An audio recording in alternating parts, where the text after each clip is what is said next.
ശ്രീചിത്രന്റെ വളരെ സർവതല സ്പർശിയായിട്ടുള്ള ഒരു നോട്ട് നിങ്ങൾക്ക് ലഭിച്ചിട്ടുണ്ട്. അദ്ദേഹത്തിന്റെ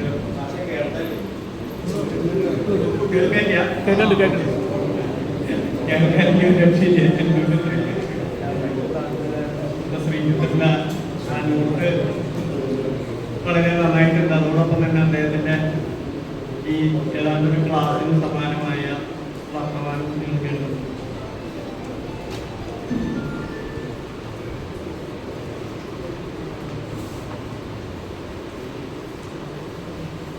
നമ്മുടെ പരിപാടി എന്ന് പറയുന്നത് വീട്ടുമുറ്റ ക്ലാസ്സാണ്. അതുകൊണ്ട് ആ ക്ലാസ് എങ്ങനെ കൃത്യമായി ഭംഗിയായി നിർവഹിക്കാം എന്നുള്ളതാണ് ഇതിലൊരു പ്രധാനം. നവോത്ഥാനം എന്ന് പറയുന്ന വിഷയമാണെങ്കിൽ ഒരുപാട് തവണ ഒരു പക്ഷെ ജനിച്ചപ്പോൾ തൊട്ട് ഈ തലമുറ നിരന്തരമായിട്ട് രാഷ്ട്രീയ പ്രസംഗങ്ങളിലും അതുപോലെ തന്നെ സാംസ്കാരിക പ്രഭാഷണങ്ങളിലും ഒക്കെ തന്നെ കേട്ടിട്ടുള്ളൊരു സംഗതിയാണ്. അപ്പൊ അത്തരത്തിലുള്ള ഒരു വിഷയമാണ് നമ്മൾ അവതരിപ്പിക്കാൻ പോകുന്ന ആളുകളും അത്തരത്തിലുള്ള ഈ വിഷയത്തെ കുറിച്ചൊക്കെ ചില ഏകദേശ ധാരണകളോ അല്ലെങ്കിൽ നമ്മിൽ നിന്ന് വ്യത്യസ്തമായ ധാരണകളൊക്കെ ഉള്ളവരെ ഒരു വീട്ടുമുറ്റ സദസ്സിൽ നമ്മൾ എങ്ങനെ അവതരിപ്പിക്കാം എന്നുള്ളത് വളരെ പ്രധാനപ്പെട്ട ഒരു പ്രശ്നമാണ്. അതോടൊപ്പം തന്നെ ചില ആളുകൾ നമ്മുടെ ക്ലാസ്സിൽ നിന്ന് പ്രശ്നവൽക്കരിക്കാൻ നോക്കും. നവോത്ഥാനത്തെ കുറിച്ചുള്ള കൺസെപ്റ്റിന് ചോദ്യം ചെയ്തുകൊണ്ട് തന്നെ ചില ആളുകൾ ചിലപ്പോൾ സംസാരിക്കുന്നത് അവിടെ നടന്ന നവോത്ഥാനമാണ് ഇവിടെ നടന്നതൊക്കെയുള്ള ചില ചോദ്യങ്ങൾ ആലോചിച്ച് വളരെ കുഴപ്പത്തിലാണ്. അപ്പൊ അതുകൊണ്ട് ഒരു പൊതുവായിട്ടുള്ള ചില ഫോർമാറ്റിൽ അവതരിപ്പിക്കാവുന്ന കാര്യങ്ങൾ ആണ് പൊതുവിൽ പറയുന്നത് നല്ലത്. അതുപോലെ തന്നെ നമ്മൾ ഉപയോഗിക്കുന്ന ഒരു ഭാഷയും ഭാവനയും അത് സാധാരണ മറ്റേതെങ്കിലും തരത്തിലുള്ള ആരെങ്കിലും പെട്ടെന്ന് തന്നെ നമ്മളെ മുദ്ര കുത്താവുന്ന രീതിയിലുള്ള ഒരു ഭാഷയിലും ഭാവനയിലും ആണെങ്കിലും നമ്മൾ കാര്യങ്ങൾ ആ കാര്യവും വളരെ പ്രധാനപ്പെട്ടതാണ്. അങ്ങനെ പറയുമ്പോൾ നവോത്ഥാനത്തെ കുറിച്ച് അതിന്റെ പാശ്ചാത്യമായ ധാരണകളിൽ നിന്ന് തുടങ്ങി അങ്ങനെയേ നമുക്ക് വേണമെങ്കിൽ ഈ വിഷയത്തിലേക്ക് വരാം. അല്ലെങ്കിൽ കേരളീയ നവോത്ഥാനത്തിന്റെ സവിശേഷതകൾ പറഞ്ഞുകൊണ്ട് സാധാരണ ക്ലാസ്സിലേക്ക് പോകുന്നതാണ് ഞാൻ അങ്ങനെ പറയാം. നമുക്ക് ഈ പ്രശ്നത്തെ വളരെ പ്രശ്നവൽക്കരിച്ചുകൊണ്ട് ക്ലാസ്സുകളിൽ അവതരിപ്പിക്കാൻ കഴിയും. അപ്പൊ അതുകൊണ്ട് നമ്മൾ അത്തരത്തിലൊരു തലത്തിലേക്ക് നമുക്ക് വരാൻ കഴിയും. എന്തായാലും ഈ മൊത്തത്തിൽ നവോത്ഥാനം എന്ന് പറയുന്ന ഈ പ്രവണത എല്ലാ സമൂഹങ്ങളിലും ഉണ്ടായിട്ടുണ്ട്. ഇതിന്റെ ഒരു പൊതുവായിട്ടുള്ള സ്വഭാവം എന്ന് പറയുന്നത് ഒരു മനുഷ്യത്വവൽക്കരണ പ്രക്രിയയാണ്. അതിലാർക്കും സംശയം ഉണ്ടാവാനില്ല. നവോത്ഥാനം എന്ന പ്രക്രിയ ഫ്രഞ്ച് വിപ്ലവ കാലത്ത് അതിനുശേഷം വളരെ കാലം കഴിഞ്ഞിട്ടാണ് ആ രീതിയിൽ ആ പദത്തെ വിശദീകരിക്കാൻ ശ്രമിച്ചത്.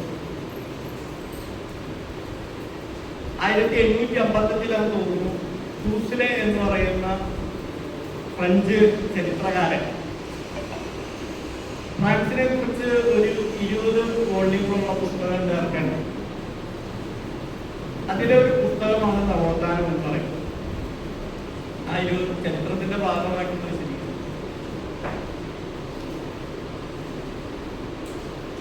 യൂറോപ്യൻ നവോത്ഥാനത്തെ കുറിച്ച് പറയുമ്പോൾ അതിന്റെ ആ രീതിയിലുള്ള നമ്മുടെ എന്താ പറയാ ഒരു പാശ്ചാത്യമായ ആശയപരമായ സ്വാധീനത്തിന്റെ ഭാഗമായിട്ടാണ് നമ്മൾ നമ്മുടെ സമൂഹത്തിൽ അതിന്റെ ചർച്ച സംസാരിക്കാൻ.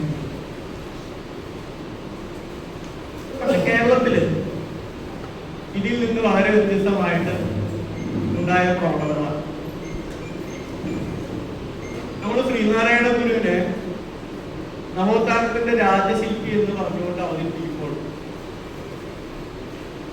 ശ്രീനാരായണ ഗുരുവിനെ രാജശില്പി എന്ന് പറഞ്ഞത് ഈ ഗോവിന്ദപിള്ളയുടെ ഒരു വിശേഷമാണ്. മറ്റു പലവരും വിശേഷിച്ചിട്ടുണ്ടായി. അയ്യങ്കാളിയെ നവോത്ഥാനത്തിന്റെ രക്തനക്ഷത്രം എന്ന് ആണ് ഗോവിന്ദപിള്ള. ശ്രീനാരായണ ഗുരു ഉണ്ടായി തീർന്ന ഒരു പശ്ചാത്തലം, ആ പശ്ചാത്തലം നമ്മൾ പലപ്പോഴും പറയാറില്ല. ശ്രീനാരായണ ഗുരുവിന്റെ അരിമ്പുറം പ്രതിഷ്ഠകളൊക്കെയാണ് നമ്മൾ പറയാം. ചരിത്രം പറഞ്ഞു കഴിഞ്ഞു വൈകുന്നതാണ്. ഇപ്പൊ കുറെ കൂടി ചരിത്രം കുറെ കൂടി അന്വേഷിക്കുകയും അതിന്റെ കീഴാള തലങ്ങളിലേക്ക് അന്വേഷണങ്ങളൊക്കെ വ്യാപിച്ചതുകൊണ്ട് അത് ചേർത്തല മംഗേലിയുടെ ഒരു എന്താ പറയാ ഏകാംഗ വിപ്ലവത്തിലാണ്. ആ വിപ്ലവം പലപ്പോഴും ആ രീതിയിൽ നമ്മൾ അടയാളപ്പെടുത്താറില്ല. യഥാർത്ഥത്തിൽ ചേർത്തല മംഗേലി മുലക്കരത്തിനെതിരായിട്ട് മുലമുറിച്ചുകൊണ്ട് നടത്തിയ ആ സമരം, ആ വിപ്ലവം, അത് ഹിന്ദുയിസത്തിനെതിരായി. നമ്മള് കാണേണ്ട ഒരു കാര്യമാണ്. പലപ്പോഴും നമ്മളത് ഉറപ്പിച്ച് പറയില്ല. വിവേകാനന്ദൻ ഭ്രാന്താലയമാണ് കേരളം എന്ന് വിശേഷിപ്പിക്കാനുണ്ടായ സാഹചര്യം അത് ഈ സനാതന ധർമ്മവാദികള് അല്ലെങ്കിൽ ഹിന്ദുയിസം ഉണ്ടാക്കിയ അത്തരത്തിലുള്ള ആചാര സംഹിതകൾ ഉണ്ടാക്കിയ സാമൂഹ്യ പ്രത്യാഘാതങ്ങളുടെ അല്ലെങ്കിൽ അത്യന്തം ഭീകരമായ ജീവിതാവസ്ഥയിൽ നിന്നുണ്ടായിരുന്നു.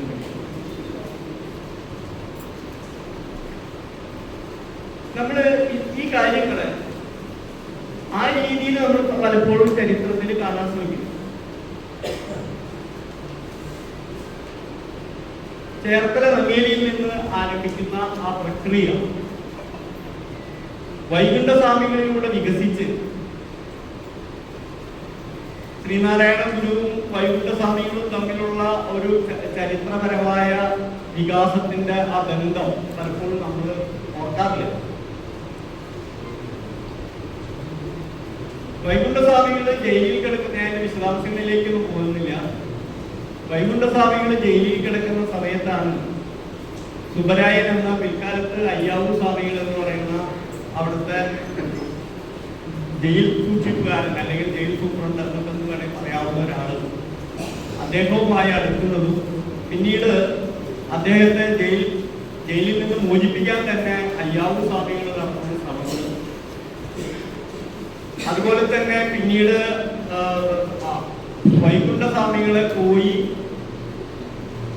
അയ്യാവൂർ സ്വാമികൾ നിരന്തരമായിട്ട് സന്ദർശിക്കുന്നത് ഏതാണ്ട് അദ്ദേഹത്തിന്റെ ജീവചരിത്ര ആത്മകഥയ കുറിപ്പുകളിലൊന്നും വൈകുണ്ഠസ്വാമികളെ ഗുരുവായി സൂചിപ്പിക്കുന്നില്ലെങ്കിലും അവരുടെ ജീവിതകാലത്തുള്ള കൊടുക്കൽ വാങ്ങലുകളിൽ നിന്ന് നമുക്ക് അയ്യാവൂർ സ്വാമികളുടെ ഗുരുനാഥനായിരുന്നു അദ്ദേഹം.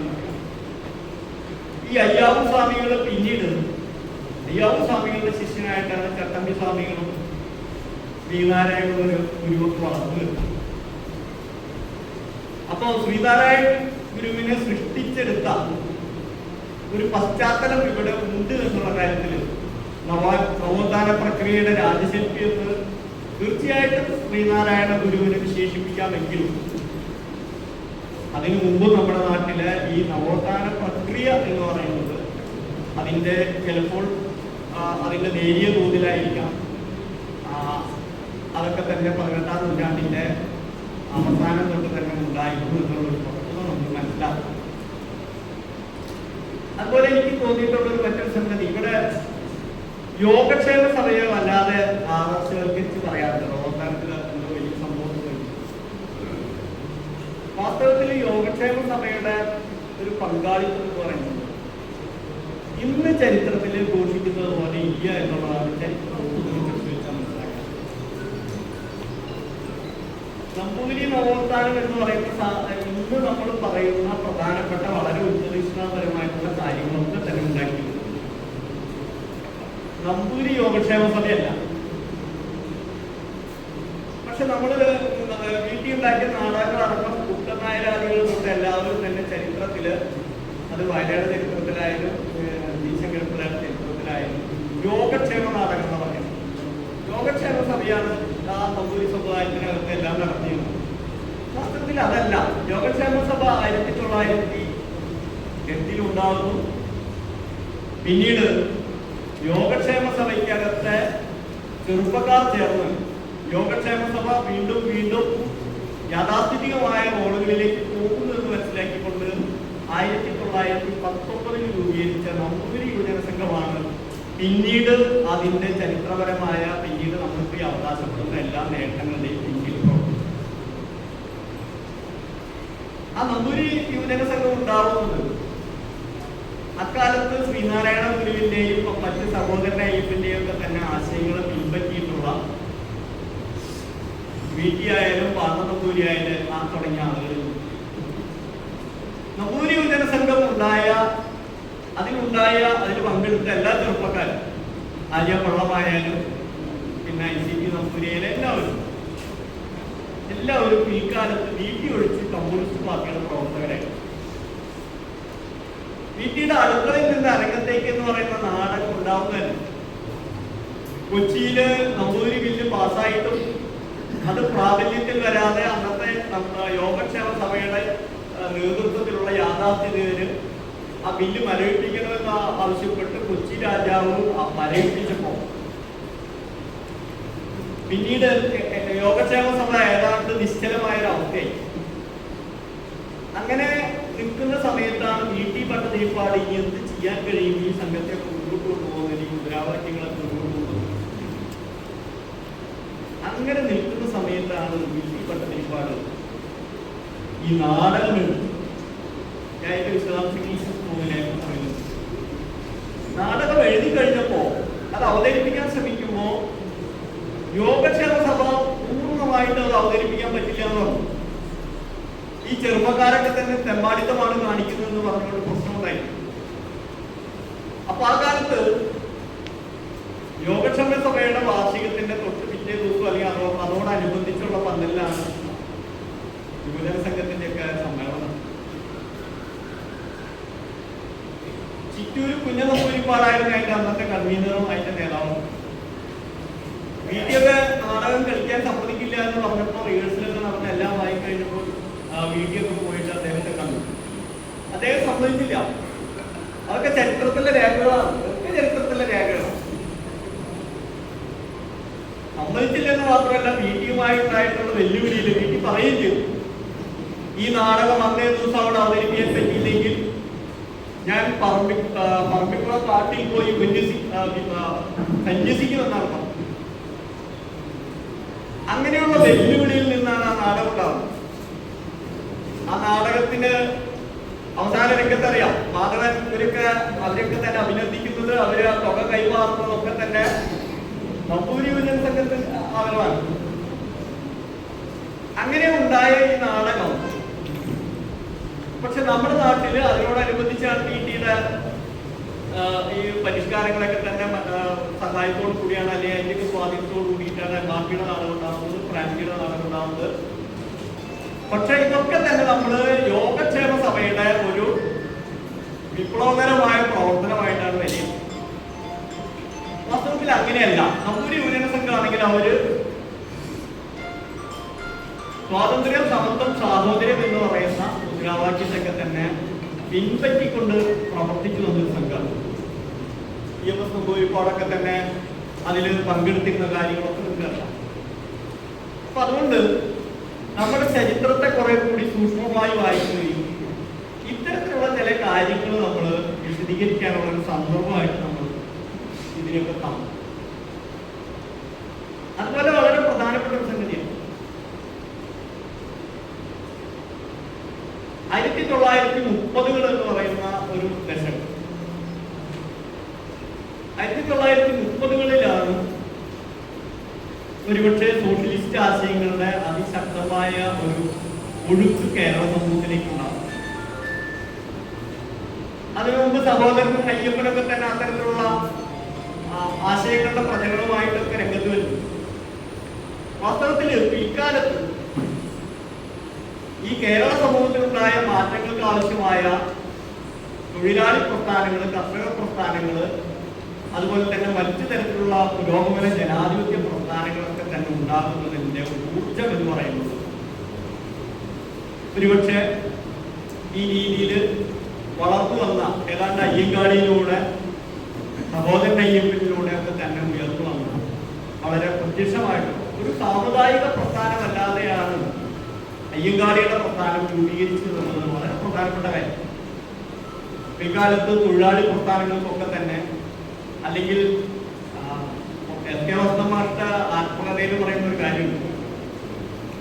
ഞാൻ ആരും കുറ്റപ്പെടുത്താൻ പറയുന്നതല്ല, ശ്രീനാരായണഗുരു അങ്ങേയത്തെ അദ്ദേഹം രാജ്യശിക്കാന്നുള്ളത് ഇവരൊക്കെ നടപ്പിലാക്കാൻ നോക്കിയ കാര്യം അയ്യങ്കാളി ഏതാനും എന്താ പറയാ നിമിഷത്തിൽ നടപ്പിലാക്കിയെന്ന് അദ്ദേഹം പറയുന്ന ഒരു വാചകമുണ്ടെങ്കിൽ വാചകം വൃത്തിയാണ്. ചരിത്രത്തിൽ പല നവോത്ഥാന നായകരും ശ്രമിച്ച കാര്യങ്ങൾ ഒരൊറ്റ എന്താ പറയുക വില്ലുവണ്ടി യാത്ര കൊണ്ട് അല്ലെങ്കിൽ ആഗമാനത്തിനെ പോലുള്ള ആളുകൾ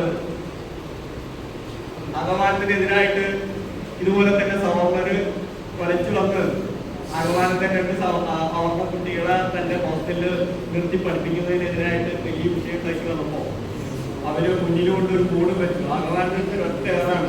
പിന്നെ അവിടെ നിന്നുള്ള കുടിക്കാർ കൂടിയിട്ട് ഇതോട് കൂടിയിട്ട് എല്ലാ സവർണരും തിരിച്ചു പോയി. അപ്പൊ വസ്ത്രമായിട്ട് പറയുന്നുണ്ട് ഇത്തരത്തിലുള്ള ചില പ്രവൃത്തികളാണ് നവോത്ഥാനത്തിൽ നമ്മൾ നൂറ്റാണ്ടുകളായിട്ട് നമ്മുടെ സൊസൈറ്റി കാര്യങ്ങളൊക്കെ നടത്തുന്നതിന് വളരെ ഭംഗിയായിട്ട് ഇത്തരത്തിലുള്ള. അപ്പൊ അതുകൊണ്ട് സംഘശക്തി എന്ന് പറയുന്നത് വളരെ പ്രധാനപ്പെട്ട കാര്യമാണ്. ആ സംഘശക്തി ഉണ്ടാക്കുന്ന ഒരു പ്രവർത്തനം അത് അതിന്റെ ഏറ്റവും പ്രബുദ്ധമായ രീതിയിൽ നടന്നത് അയ്യങ്കാളിയിലാണ്. നമ്മൾ ആ കാര്യങ്ങളെയും കുറെ കൂടി ഗൗരവമായിട്ട് ഇപ്പോ ചേർത്തല നങ്ങേലി തുടങ്ങി വെച്ച വൈകുണ്ഠ സ്വാമികൾ സമത്വ സമാജത്തിലൂടെ പന്തിഭോജനത്തിലൂടെ അതുപോലെ തന്നെ ശ്രീനാരായണ ഗുരുവിന് മുമ്പ് ഒരു ജാതി ഒരു മതം ഒരു ദൈവം, ജാതി ഉണ്ട് മതമുണ്ട് ദൈവമുണ്ട് എന്നൊക്കെ പറഞ്ഞുകൊണ്ട്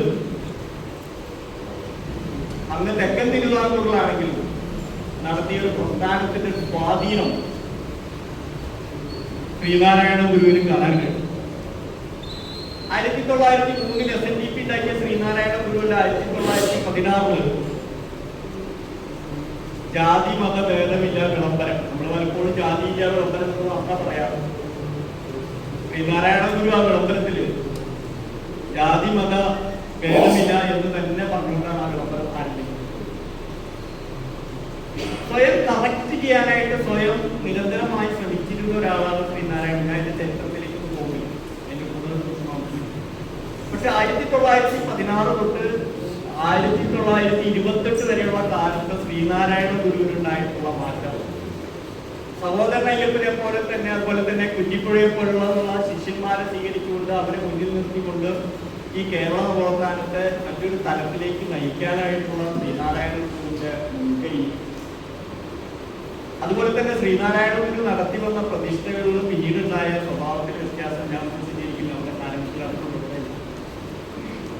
ഇതൊക്കെ തന്നെ നിരന്തരമായി ഒരുപക്ഷെ ദേശീയ പ്രസ്ഥാനത്തിന് തന്നെ കേരളത്തിന്റെ ഒരു വലിയ സംഭാവന എന്ന് പറഞ്ഞു കഴിഞ്ഞാൽ ഗാന്ധിയെ പോലും ശ്രീനാരായണ ഗുരുവിന് തിരുത്താൻ കഴിയുമെന്നുള്ളതാണ്. ഗാന്ധിയും ശ്രീനാരായണ ഗുരുവൊക്കെ കണ്ട തമ്മിൽ അവിടെ കൂടിക്കാഴ്ചയുടെ ജന്മശതാബ്ദി വേളയാണ്. ജാതി ഹിന്ദു സമുദായത്തിനകത്ത് അതിന്റെ ആ ചാതുർവർണ്ണ സങ്കല്പത്തിനകത്ത് നിന്നുകൊണ്ട് തന്നെ അത് സ്വയം നവീകരിക്കപ്പെടുമെന്ന് പറഞ്ഞ ഗാന്ധിയെ ഇരുത്തിക്കൊണ്ടാണ് ശ്രീനാരായണ ഗുരുവിന്റെ ആ കൂടിക്കാഴ്ച അവസാനിക്കുന്നത്. പിന്നീട് അത് ഗാന്ധിയിൽ തന്നെ വലിയ മാറ്റം ഉണ്ടാക്കുന്നതിന്റെ തെളിവാണ് ഗാന്ധി 1930-കളാവുമ്പോൾ ഹരിജനോദ്ധാരണത്തിനും അതുപോലെ തന്നെയുള്ള പ്രവർത്തനങ്ങളിലേക്ക് ഗാന്ധി തിരിയുന്നു.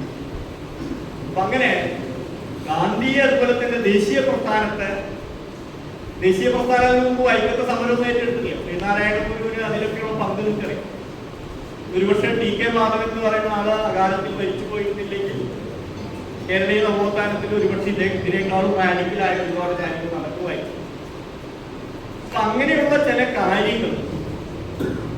കാര്യങ്ങളിൽ നമ്മൾ ഊന്നിക്കൊണ്ട് തന്നെ സംസാരിക്കണം എന്ന് എനിക്ക് പറയാം. 1930-കളിലെ മാറ്റം, നെഹ്റു സോവിയറ്റുകളിൽ പോയി വന്നതിന് ശേഷം 1927 നെഹ്റു സോവിയറ്റുകളിൽ പോവുകയും പിന്നീട് കോൺഗ്രസിനകത്ത് വന്ന സോഷ്യലിസ്റ്റ് സങ്കല്പത്തിൽ ഉണ്ടായിട്ടുള്ള മാറ്റം, കോൺഗ്രസ് തന്നെ 1934 കോൺഗ്രസ് സോഷ്യലിസ്റ്റ് പാർട്ടി രൂപീകരിക്കുകയും ആ കോൺഗ്രസ് സോഷ്യലിസ്റ്റ് പാർട്ടി രൂപീകരിക്കുന്നതിൽ EMS അതിന്റെ അഖിലേന്ത്യാ ജോയിന്റ് കൺവീനർ ആവുകയും ഇവിടെ സോഷ്യലിസ്റ്റ് പാർട്ടി രൂപീകരിക്കുന്നതിന് പശ്ചാത്തലമായിട്ട് അതിന് കാശി വിദ്യാപീഠത്തിൽ കോൺഗ്രസ് പ്രവർത്തനത്തിന്റെ ഭാഗമായിട്ട് പി കൃഷ്ണപിള്ളയും അതുപോലെ തന്നെ കേദാമോദനും ഒക്കെ തന്നെ അവിടെ പോയി പഠിക്കുകയും സോഷ്യലിസ്റ്റ് ആശയങ്ങളുമായിട്ട് കേരളത്തിലേക്ക് വരുന്നത്. ഞാൻ ഇത് പറയാൻ കാരണം, നവോത്ഥാനത്തെ കുറിച്ച് പറയുമ്പോൾ നേരത്തെ ശ്രീചിത്രം പറഞ്ഞതുപോലെ അതിന്റെ ഒരു തുടർച്ച പിൽക്കാലത്ത് നമ്മുടെ ദേശീയ പ്രസ്ഥാനത്തെ കേരള സമൂഹത്തെ നയിച്ച പല ആളുകളും കമ്മ്യൂണിസ്റ്റുകാരാണ്.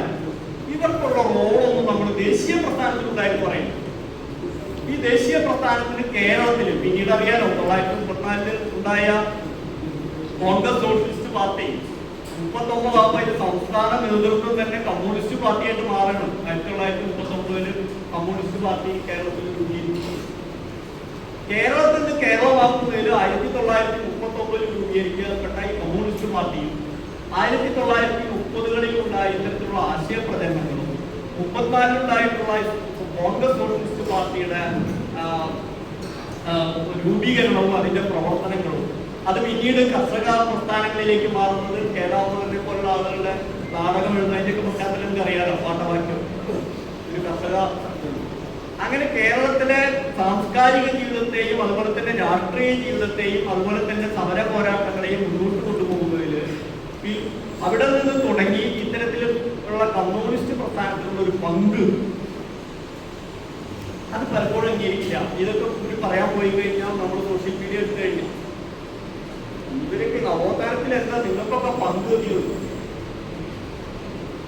നവോത്ഥാനത്തിൽ നിങ്ങൾക്ക് എന്താ പങ്ക് തീർന്നു, ഈ പോരാട്ടങ്ങളെ മുന്നോട്ട് കൊണ്ടുപോയത് ആരാ? അതാണ് നമ്മൾ പറയേണ്ട ഒരു കാര്യം. 1948 പാലിയൽ സമരം നടത്തുന്നതിന് നേതൃത്വം നൽകിയതാണ്.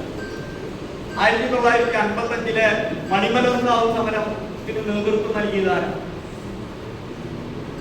1900 നേരത്തെ ഇതുപോലെ തന്നെ ഈ കേരളത്തെ വിദ്യാഭ്യാസം ചെയ്യിക്കുന്നതിൽ ഉണ്ടായ മാറ്റം 1950കളില് PTB മലബാർ ഡിസ്ട്രിക്ട് ബോർഡിന്റെ അന്നത്തെ മലബാർ ഡിസ്ട്രിക്ട് ബോർഡ് എന്ന് പറയുന്നത് ഇങ്ങേറ്റം കാസർഗോഡ് തൊട്ട് എങ്ങേറ്റം ഇവിടെ വരെ കിടക്കുന്ന നമ്മുടെ കൊടുങ്ങല്ലൂർ വരെ കിടക്കുന്ന ഒരു അര കേരളമാണ്. ആ പ്രദേശത്ത് ഉണ്ടായി വന്നിട്ടുള്ള സമരവും സമര പോരാട്ടങ്ങളും സർദാർ ഗോപാലകൃഷ്ണന്റെ രക്തസാക്ഷിത്വത്തിലേക്ക് അടക്കം നയിച്ചത് PTB നടത്തിയ ജാഥയുമായി ബന്ധപ്പെട്ട അതിന്റെ പ്രതിഷേധം, PTB അറസ്റ്റ് ചെയ്യുകയും തുടർന്നുണ്ടായ മർദ്ദനവും അതിനെതിരെയുള്ള പ്രതിഷേധ പരിപാടികളും. PTB മലബാറില് ആ ഡിസ്ട്രിക്ട് ബോർഡിന്റെ പ്രസിഡന്റ് ആയപ്പോഴാണ് മലബാറില് ഏകാധിപത്യ വിദ്യാലയങ്ങളുണ്ടാകുന്ന OV വിജയന്റെ ഖസാക്കിന്റെ ഇതിഹാസം തന്നെ എഴുതുന്നതിന് പ്രേരകമായിട്ടുള്ള ആ വിദ്യാലയം അടക്കം അവിടെ ഉണ്ടായിരുന്നു. PTB അന്ന് റോഡുകളില്ല, കെട്ടിടങ്ങളില്ല, യാതൊരു സാധ്യതയില്ലാത്ത കാലത്ത് മലബാർ ഡിസ്ട്രിക്ട് ബോർഡ് ആകെ 10-20 സ്കൂൾ ഉണ്ടാക്കാനായിട്ട് മദ്രാസി ഗവൺമെന്റ് പറയുന്ന സമയത്ത് PTBയെ പോലുള്ള ഒരു കമ്മ്യൂണിസ്റ്റ് ആണ് അത് 250 വിദ്യാലയങ്ങളായിട്ട് 250 വിദ്യാലയങ്ങളായിട്ട് അത് വികസിപ്പിച്ച് ഇതാക്കുന്നതും അതുപോലെ തന്നെ മലബാറിലാകമാനം ഇന്നിപ്പോ നമ്മൾ കേരളത്തിലെ ആരോഗ്യമാർഗ്ഗം മലബാറില് PHC ഇന്നത്തെ PHCക്ക് തുല്യമായിട്ടുള്ള പ്രാഥമിക ആരോഗ്യ കേന്ദ്രങ്ങൾ ആരംഭിച്ചത് അതുപോലെ തന്നെ PTBയുടെ ആ ബോർഡ് ജനാധിപത്യ 1957 സർക്കാരിന് തിരിച്ചു കൊടുക്കുന്ന സെൽഭരണത്തിൽ പറഞ്ഞുകൊണ്ടാണല്ലോ തിരിച്ചുവിടാൻ ക്യാമ്പയിൻ ഒക്കെ നടത്തിയത്. നമ്മൾ ആലോചിച്ച് നോക്കണം, PT ഭാസ്കര പണിക്കർ 1954 സമയം 54 തൊട്ട് 57 വരെയുള്ള കാലത്ത് കേരളം ഭരിച്ചപ്പോ കമ്മ്യൂണിസ്റ്റ് പാർട്ടിക്ക് അന്ന് ഭൂരിപക്ഷം ഉണ്ടായിരുന്നില്ല.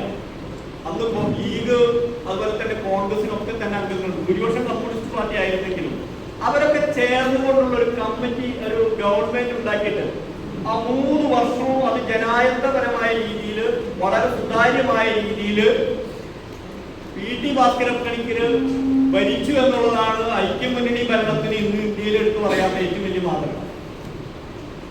അപ്പൊ അങ്ങനെയുള്ള ചില മാതൃകകൾ ഇവിടെ നമ്മൾ സൃഷ്ടിക്കപ്പെട്ടിട്ടുണ്ട്. 1957 EMSന്റെ സർക്കാർ അങ്ങനെയാണ് ഉണ്ടാവുന്നത്. അപ്പൊ ജനാധിപത്യ പ്രക്രിയയിൽ കേരളത്തിലെ കമ്മ്യൂണിസ്റ്റുകാര് ലോക അനുഭവത്തിൽ നിന്ന് വ്യത്യസ്തമായിട്ട് ഇടപെട്ടിട്ടുണ്ട്. അങ്ങനെയാണ് ഈ ആധുനിക കേരളം ഉണ്ടാവുന്നത്, ഇന്നത്തെ കേരളം ഉണ്ടാവുന്നത്. ഞാനൊരു കാര്യം കൂടി പറഞ്ഞ അവസാനിക്കും. നവകേരളത്തെ കുറിച്ച് നമ്മൾ പറയുന്നു. ആ തോമസ് ഐസക്കിന്റെ പുസ്തകം നിങ്ങളെല്ലാവരും മേടിച്ച് വായിക്കണം. ആ വിജ്ഞാന കേരളം എന്ന് പറയുന്ന പുസ്തകത്തിന്റെ 8-9 അധ്യായങ്ങൾ. 9ാമത്തെ അധ്യായത്തിൽ കേരളം ഒരു പുരോഗമന ജനാധിപത്യ ബദൽ, അത് നേരിടുന്ന പ്രശ്നങ്ങൾ വളരെ ലളിതമായ മലയാളത്തിൽ വൃത്തിയായിട്ട് തോമസ് ഐസക്ക് സ്വീകരിച്ചു. ഞാൻ അതേക്കുറിച്ചൊന്നും കൂടുതൽ പറയുന്നില്ല. നമ്മുടെ ഈ പ്രവർത്തനം നടത്തുന്നതിന്റെ ഒരു ലക്ഷ്യം നേരത്തെ ജില്ലാ പ്രസിഡന്റ് ഹരിമാഷ് പറഞ്ഞാൽ സംസ്ഥാന പ്രസിഡന്റ് സൂചിപ്പിക്കട്ടെ. നമ്മുടെ വായനശാലകളെ പുതിയ കാലത്തിനനുസരിച്ച് ഒന്ന് റീഓർഗനൈസ് ചെയ്യാനും അതിലേക്ക് വായനശാലയിലേക്ക് ഇന്നത്തെ യുവാക്കളെയും അതുപോലെ തന്നെ മറ്റ് സ്ത്രീജനങ്ങളെയൊക്കെ തന്നെ കൂടുതൽ എത്തിക്കാനും നമ്മുടെ വായനശാല കുറെ കൂടി സജീവമായി പുതിയ കാലത്തിന്റെ ഉത്തരവാദിത്വം ഏറ്റെടുത്ത് പ്രവർത്തിക്കണം. ആ ഒരു ദിശയിൽ നിന്നുകൊണ്ട് നമുക്ക് ഈ പുതിയ കാലത്തെ വായനശാലകളെ ഒരു വിജ്ഞാന സമൂഹ നിർമ്മിതിയിൽ എങ്ങനെയൊക്കെ പങ്കാളികളാക്കാൻ പറ്റും നമ്മുടെ പ്രദേശത്തെ ജനങ്ങളെ, അതിനാവശ്യമായ ലിറ്ററേച്ചറുകൾ, അതിനാവശ്യമായ സംവാദങ്ങളുടെയൊക്കെ വേദിയാക്കിയിട്ട് എങ്ങനെയാണ് നമുക്ക് ഈ ബഹുജന ബോധനത്തിന്റെ തലം എങ്ങനെയാണ് നമ്മുടെ വായനശാലകൾക്ക് നിർവഹിക്കാനാവുക, പൂർത്തീകരിക്കാനാവുക. ഈ ഒരു പ്രശ്നം നിങ്ങളൊക്കെ തന്നെ വളരെ ഗൗരവതരമായിട്ട് ഇത്തരത്തിലുള്ള ഒരു സദസ്സിന് പോകുന്നു ആലോചിക്കേണ്ട ഒരു കാര്യം. ഞാൻ നേരത്തെ സൂചിപ്പിച്ചു, ഇതൊരു മനുഷ്യത്വവൽക്കരണ പ്രക്രിയ മുന്നോട്ട് കൊണ്ടുപോകുന്നതിന് തടസ്സമായി നിൽക്കുന്ന ഒരു അഖിലേന്ത്യാ സാഹചര്യം, വർഗീയ ഫാസിസത്തിൻ്റെതായ സാഹചര്യം, മതരാഷ്ട്രവാദത്തിൻ്റെതായ സാഹചര്യം. ഈ സാഹചര്യം ഏതാണ്ട് കഴിഞ്ഞൊരു ദശകമായിട്ട് നമ്മുടെ രാജ്യത്തെ വലിയ കുഴപ്പത്തിൽ കൂടി കാണിച്ചു. യഥാർത്ഥത്തിൽ ഫാസിസം എന്ന് പറഞ്ഞ് അവരോട് ചെയ്യാൻ ശ്രമിക്കുന്നുണ്ട് ഒരു ചിന്താപരമായ സ്തംഭനം. നിങ്ങൾ ആരും ചിന്തിക്കേണ്ടതില്ല, ഞങ്ങൾ ചിന്തിക്കുന്നത് ഞങ്ങൾ പറയുന്നത് കേട്ടാണ്. മനുഷ്യന്റെ ചിന്തിക്കാനുള്ള സ്വാതന്ത്ര്യത്തെയാണ് ഈ ഫാസിസ്റ്റ് ശക്തികൾ ഇല്ലായ്മ ചെയ്യുന്നത്. നമ്മുടെ ഭൗതികമായ പ്രവർത്തനങ്ങൾക്കാണ് ഏറ്റവും വലിയ പരിക്കേൽപ്പിക്കുന്നത്. ഭൗതികമായ പ്രവർത്തനങ്ങളെ പരിക്കേൽപ്പിക്കുന്ന സന്ദർഭത്തിൽ അതിന് എതിരായിട്ട് ഏറ്റവും ശക്തമായിട്ട് നമ്മുടെ സമൂഹത്തിൽ ബദലായി പ്രവർത്തിക്കാൻ കഴിയുന്ന വായനശാലകൾക്കാണ്, അത് പുസ്തകങ്ങളെ കേന്ദ്രീകരിച്ചുള്ള സംവാദങ്ങൾക്കാണ്. അതിൽ കൃത്യമായിട്ടും നമ്മുടെ വായനശാലകളിൽ ഒരുപക്ഷെ ഈ പ്രവർത്തനത്തിന്റെ ഭാഗമായിട്ട് മതനിരപേക്ഷ പുസ്തക കോർണർ, ഒരു സെക്യുലർ പുസ്തക കോർണർ നമുക്ക് തുടങ്ങാൻ കഴിയും. അത്തരത്തിലുള്ള പുസ്തകങ്ങളെ കേന്ദ്രീകരിച്ചുകൊണ്ടുള്ള സംവാദങ്ങൾ, ഭരണഘടനാ ധാർമ്മികത അധിഷ്ഠിതമായിട്ടുള്ള ചില സംവാദങ്ങൾക്കൊക്കെ തന്നെ നേതൃത്വം കൊടുക്കാൻ കഴിയുന്ന രീതിയിൽ നമുക്ക് പ്രവർത്തിക്കാൻ കഴിയും. ഇത്തരത്തിലുള്ള ചില ആശയങ്ങൾ മനസ്സിൽ വെച്ചുകൊണ്ടാവണം നമ്മൾ നവകേരളം എന്ന ആശയത്തെ വിശദീകരിക്കേണ്ടതും വായനശാലകൾ എന്തുകൊണ്ട് ഇത്തരത്തിലുള്ള ദൗത്യങ്ങൾ ഏറ്റെടുക്കുന്നു എന്നൊക്കെ തന്നെ നമുക്ക് പറയാൻ കഴിയും. തീർച്ചയായിട്ടും ഇവിടെ ഇരിക്കുന്ന ഓഡിയൻസ് എന്ന് പറയുന്നത്, ഇവിടെ ഇരിക്കുന്ന ഓരോ അംഗങ്ങൾ എന്ന് പറയുന്നത് എനിക്ക് പല ആളുകളും പരിചയമുണ്ട്. വളരെ നന്നായിട്ട് എന്നെക്കാളും ഭംഗിയായിട്ട് ക്ലാസ് എടുക്കുകയും പ്രസംഗിക്കുകയും പൊതുമൈതാനത്ത് അത്തരം കാര്യങ്ങൾ വിശദീകരിക്കാൻ കഴിവുള്ള ആളാണ്. പക്ഷെ നമ്മൾ പറയാൻ പോകുന്ന കാര്യങ്ങൾക്ക് നിങ്ങൾ തന്നെ ആലോചിച്ചാൽ മതി, ഒരു പുതുമ ഉണ്ടാക്കാൻ കഴിയും. അല്ലെങ്കിൽ നമ്മൾ നവോത്ഥാനം എന്ന് പറഞ്ഞു കൊടുക്കുന്ന ഒരു തന്നറിവ് അപ്പം തന്നെ തള്ളിക്കളയും. അതിനൊരു അവസരം ഉണ്ടാക്കാൻ. അതുകൊണ്ട് നമ്മൾ നമ്മളെ പുതുക്കണം. H.G. വെൽസ് സൂചിപ്പിച്ചുള്ള പോലെ ഇന്നത്തെ വിജ്ഞാനം നാളത്തെ ആത്മവിശ്വാസമാണ്. ഏതാണ്ട് ആ രീതിയിലൊരു വാചകം പറഞ്ഞതിന്റെ ഓർമ്മയില്ല. അപ്പൊ അതുകൊണ്ട് നമ്മൾ നിരന്തരമായിട്ട് നമ്മളെ പുതുക്കുന്ന ഒരു പണി ഈ വീട്ടുമുറ്റ ക്ലാസ്സുകളിലേക്ക് പോകുമ്പോൾ വളരെ കൃത്യമായിട്ട് നമ്മൾ ആലോചിച്ച്, പ്രത്യേകിച്ച് തെരഞ്ഞെടുപ്പൊക്കെ വരുന്ന ഒരു സന്ദർഭമാണ്, ആളുകൾക്ക് കൂടുതലായിട്ട് ചില കക്ഷി രാഷ്ട്രീയ ദിശകളിലേക്ക് ഇതിന്റെ സംവാദങ്ങളൊക്കെ നയിക്കാനൊക്കെ ചില ആളുകൾ പോകും, അവരുടെ ക്ലാസ്സിൽ ഉള്ള ആളുകളൊക്കെ. അപ്പൊ നമ്മള് കൃത്യമായി തയ്യാറെടുത്തുകൊണ്ട് ഈ കേരളം വളർന്നു വന്ന ഒരു സാഹചര്യത്തിൽ കേരളത്തിന്റെ ജനാധിപത്യവൽക്കരണ പ്രക്രിയയിൽ കേരളത്തിലെ പുരോഗമന ജനാധിപത്യ പ്രസ്ഥാനങ്ങൾക്കുള്ള പങ്ക് അത് നമുക്ക് കൃത്യമായിട്ട് കണക്കുകളുടെ അടിസ്ഥാനത്തിൽ, രേഖകളുടെ അടിസ്ഥാനത്തിൽ വിശദീകരിക്കാൻ കഴിയണം. അങ്ങനെ കഴിഞ്ഞാൽ മാത്രമേ ഒപ്പം തന്നെ നമുക്ക് ഇന്നത്തെ അഖിലേന്ത്യാ സാഹചര്യം ഉണ്ടാക്കുന്ന നമ്മുടെ നാട്ടിലെ കേരളത്തിന്റെ രാഷ്ട്രീയത്തെ കുറിച്ചൊക്കെ പറയാം. തീർച്ചയായിട്ടും നമ്മുടെ ഇപ്പോഴത്തെ ഒരു സാഹചര്യം നമ്മുടെ സാമൂഹ്യ ജീവിതത്തെ കുറെ കൂടി ശക്തിപ്പെടുത്തേണ്ടതിന്റെ ആവശ്യതയെ കുറിച്ച് നമുക്ക് പറയാം. ഏതൊരു കാര്യത്തിലായാലും, സംവാദമായാലും, മാധ്യമങ്ങളിലായാലും ഒക്കെ തന്നെ വിദ്വേഷത്തിൻ്റെതായ ഒരു ജനാധിപത്യ വിരുദ്ധമായ തലത്തിലാണ് അതിന്റെ ലാംഗ്വേജും അതിന്റെ എല്ലാ തരത്തിലുള്ള പോസ്റ്റുകളും അന്തിചർച്ചകളും ഒക്കെ നടക്കുന്നത്. അത് തന്നെയാണ് നമ്മുടെ ആളുകളും പൊതുവെ സോഷ്യൽ മീഡിയയിൽ ഒരു കാര്യത്തിന് മറുപടി പറയുന്നതിന് പകരം അനാവശ്യമായി തെറി പറയുന്ന ഒരുപാട് വായനശാല പ്രവർത്തകരെ ഞാൻ കണ്ടിട്ടുണ്ട്. അനാവശ്യമായിട്ട് നമ്മൾ സോഷ്യൽ മീഡിയയിൽ ഇടപെടുമ്പോൾ കുറെ കൂടി യുക്തിസഹമായി നമ്മളൊരു കാര്യത്തിന് അപ്പം തന്നെ മറുപടി എടുക്കുന്ന കാര്യത്തില്ല. അതുപോലെ തന്നെയാണ് നമുക്ക് ഈ സംവാദത്തിന് പോകുമ്പോൾ 1-2 പേരായിട്ട് കുടുംബസദസ്സിനെ നമുക്ക് നയിക്കാം. നമ്മൾ ഒറ്റയ്ക്ക് വേണമെന്നില്ല, ചില കാര്യങ്ങൾ മറ്റൊരാൾ വിശദീകരിക്കും. ആ രീതിയിൽ 2-3 ആളുകൾ ചേർന്നുകൊണ്ട് ഈ കുടുംബ സദസ്സുകളെ സംവാദ സദസ്സുകളായിട്ട് മാറ്റുകയും കുറെ കൂടി നമ്മൾ ആഗ്രഹിക്കുന്ന തരത്തിലേക്ക് ഒരു സെക്യുലർ കൾച്ചർ, ഒരു മനുഷ്യത്വവൽക്കരണ പ്രക്രിയ അതിനെ മുന്നോട്ട് കൊണ്ടുപോകാനുള്ള ഒരു പ്രവർത്തനമാണ് ഇത് മനസ്സിലാക്കിക്കൊണ്ട് ഈ